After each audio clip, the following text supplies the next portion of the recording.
इस साल लोकसभा चुनाव होने वाले हैं और उसके लिए राजनीति अपनी चरम सीमा पर है। चुनाव की तकरार दो गुटों के बीच है। एक तरफ एनडीए है जिसमें बीजेपी तीसरी बार हैट्रिक लगाने की बात कर रही है, तो दूसरी ओर एनडीए को कड़ी टक्कर देने के लिए इंडिया गठबंधन बना है, जिसमें कांग्रेस के साथ कई पार्टियां जुड़ी हैं। इसी को लेकर नेताओं के आए दिन बड़े बड़े बयान सामने आ रहे हैं।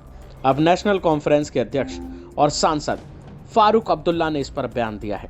उन्होंने कहा कि जम्मू कश्मीर में आगामी लोकसभा चुनाव कांग्रेस के साथ मिलकर लड़ा जाएगा। साथ ही उन्होंने कहा कि इंडिया गठबंधन को मजबूत करना जरूरी है।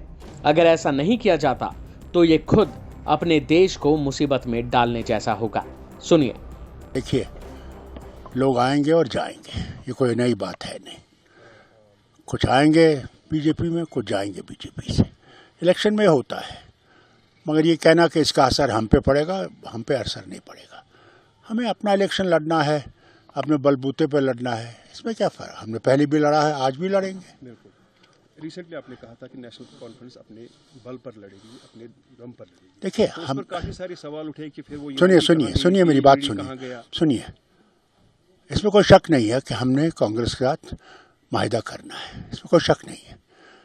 उमर साहब उनसे बात कर रहे हैं, मेरे ख्याल से कुछ दिनों में ये फैसला हो जाएगा और हम लोग इकट्ठे लड़ेंगे। इंडिया जो एक ग्रुप बना हुआ है उसको मजबूत करना बहुत ज़रूरी है, और अगर हम मजबूत नहीं करेंगे तो हम खुद अपने वतन को मुसीबत में डालने वाले हैं। कांग्रेस के साथ माहिदा करना, हम कह सकते हैं वो जम्मू कश्मीर की सियासत को स्ट्रांग करना है। और क्या, क्यों नहीं करना है?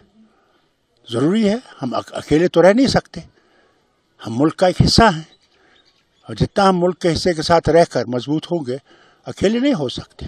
लेकिन बीजेपी की क्लेम है अभी तक तो तीनों सीटें नेशनल कॉन्फ्रेंस के पास थी, आगे आने वाले टाइम में ये ख्वाब ही होगा। अल्लाह करे कि उनका ख्वाब जो है वो पूरा हो सके, कोई बड़ी बात नहीं है। लोगों तक है। क्या लोग चाहते हैं उन लोगों के साथ जिन्होंने हमारा सब कुछ लूट लिया, तशख़्ख़ुस लूट लिया? खुदा जाने आगे क्या करेंगे, क्या पता। इससे खबरदार रहिए। जैसे उमर साहब भी बात कर रहे हैं कि अगर इस तरह के इलेक्शन हो रहे थे, हमारे असेंबली इलेक्शन क्यों नहीं? असेंबली इलेक्शन भी होंगे इंशाल्लाह। हम तो चाहते हैं कि जल्दी हो। वैसे उमर साहब ने भी बयान दिया है। अफसोस इसी बात का है कि पार्लियामेंट्री इलेक्शन लड़ सकते हैं, स्टेट इलेक्शन क्यों नहीं लड़ सकते? क्या वजह है? इस दौरान उन्होंने ये भी कहा कि जम्मू कश्मीर में विधानसभा चुनाव कराने में ज्यादा देरी पर हैरानी हो रही है।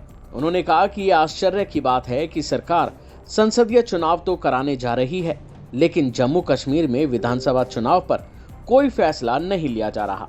वहीं देखना होगा कि आने वाले दिनों में नेता इस मुद्दे पर क्या क्या बयान देते हैं। अभी के लिए फिलहाल इतना ही। खबरों में बने रहने के लिए देखते रहिए वन इंडिया हिंदी।